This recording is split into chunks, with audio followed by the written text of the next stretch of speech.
La photo de mariage trône sur l'étagère comme dans n'importe quel salon. Mais ici, nous sommes chez Mohamed et Kiyam. Et ce mariage, ils l'ont obtenu de haute lutte.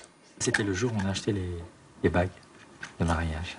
En 2011, ils se marient civilement en Afrique du Sud, pays d'origine de Kiyam. Un État qui reconnaît le mariage homosexuel. Tous les deux, nous avons grandi en faisant le rêve de nous marier un jour. C'était donc très important de franchir le cap en épousant la personne que l'on aime.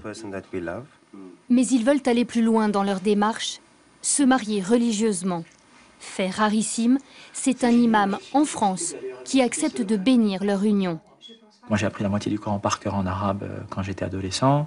Il a étudié dans une école coranique en Afrique du Sud.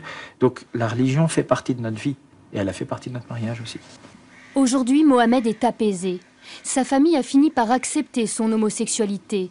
Mais l'enfant timide et efféminé qu'il était a souffert de brimades, de rejets. Quand j'étais enfant, mon père me disait des choses très dures verbalement.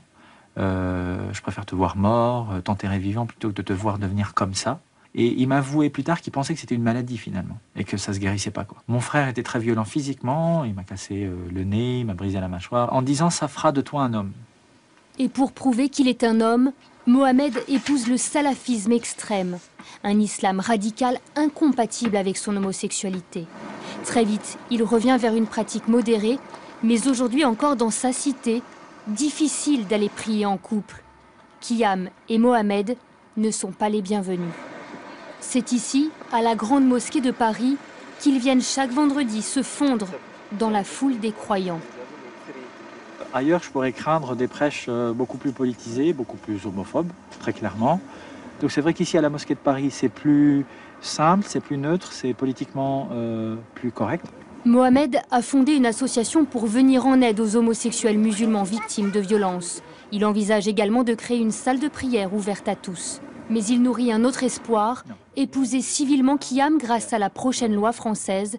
Leur mariage célébré en Afrique du Sud n'est pas reconnu ici.